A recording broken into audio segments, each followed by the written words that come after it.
नमस्कार।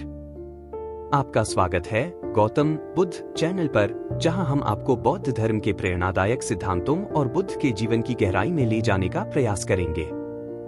यह चैनल न केवल बुद्ध के उपदेशों को साझा करेगा, बल्कि उनकी शिक्षाओं का आधुनिक जीवन में कैसे उपयोग किया जा सकता है, इस पर भी प्रकाश डालेगा। तो आइए इस अद्भुत यात्रा में हमारे साथ शामिल हों और गौतम बुद्ध की शिक्षाओं को अपने जीवन में अपनाने का प्रयास करें। दोस्तों, अगर आप इस कहानी को अंत तक ध्यान से सुनेंगे तो आपको इस कहानी से बहुत कुछ सीखने को मिलेगा। यानी आपके खुश रहने का मूल मंत्र क्या है, तुम्हें यह पता चल जाएगा। खुश रहने का मूल मंत्र। बहुत समय पहले गंगा नदी के किनारे एक पीपल का पेड़ था। पहाड़ों से उतरती गंगा अपने पूरे वेग से बह रही थी। अचानक पेड़ से दो पत्तियां नदी में गिर गईं। एक पत्ता एक कोण पर गिरा और एक पत्ता सीधा गिरा। जो पत्ता एक कोण पर गिरा हुआ था वह जिद पर अड़ गया और बोला कि आज चाहे कुछ भी हो जाए, मैं इस नदी को रोक कर रहूंगा। चाहे इसके लिए मुझे अपनी जान ही क्यों न गंवानी पड़े, मैं इसे आगे नहीं बढ़ने दूंगा।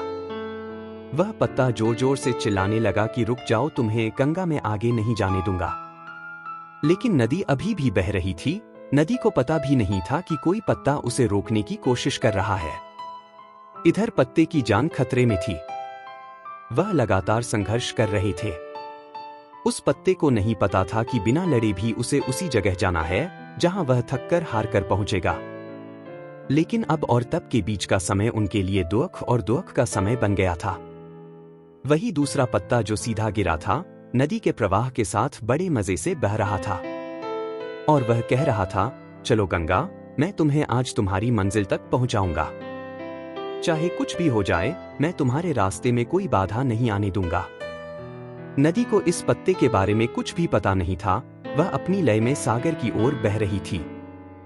लेकिन यह पत्ता खुश और आनंदित था, क्योंकि उसे ऐसा लग रहा था मानो वह नदी को अपने साथ ले जा रहा हो। तिरछे पत्ते की तरह सीधे पत्ते को भी नहीं पता था कि वह नदी का साथ दे या न दे, नदी वहीं पहुंचेगी जहां उसे जाना है। लेकिन अब और तब के बीच का समय उनके लिए आनंद का समय बन गया था। जो कार्ड नदी से लड़ रहा था उसके पास जीतने का कोई रास्ता नहीं था, और जो कार्ड नदी के साथ बह रहा था उसके पास हारने का कोई रास्ता नहीं था। दोस्तों, यह कहानी हमें सिखाती है कि जिस दिन हम लड़ना बंद कर देते हैं, उसी दिन हम जीना शुरू कर देते हैं।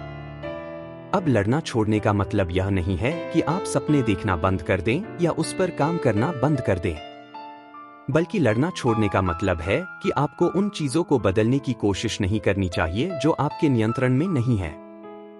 खुश रहने का यही मूल मंत्र है। दूसरों को बदलने की कोशिश में अपना जीवन बर्बाद मत करो, बल्कि खुद को बदलो। दोस्तों, आपको यह कहानी कैसी लगी? कृपया नीचे दिए गए कमेंट बॉक्स में कमेंट करके हमें यह जरूर बताएं। इस कहानी को अपने दोस्तों के साथ भी शेयर करें। हम चाहते हैं कि आप इन ज्ञान की रोशनी को अपने जीवन में अपनाएं और इसे दूसरों के साथ भी साझा करें। बुद्ध की शिक्षाएं हमें करुणा, शांति और आत्मज्ञान का मार्ग दिखाती हैं। इस स्टोरी के माध्यम से जो भी आपने सीखा वह आपके जीवन में नई दिशा और प्रेरणा लाए। धन्यवाद कि आपने हमें इस यात्रा में शामिल किया। हम आशा करते हैं कि आप हमेशा ज्ञान की खोज में लगे रहें और अपने जीवन को प्रेम और शांति से भरें। दोस्तों, आपको यह कहानी कैसी लगी? कृपया नीचे दिए गए कमेंट बॉक्स में कमेंट करके हमें यह जरूर बताएं।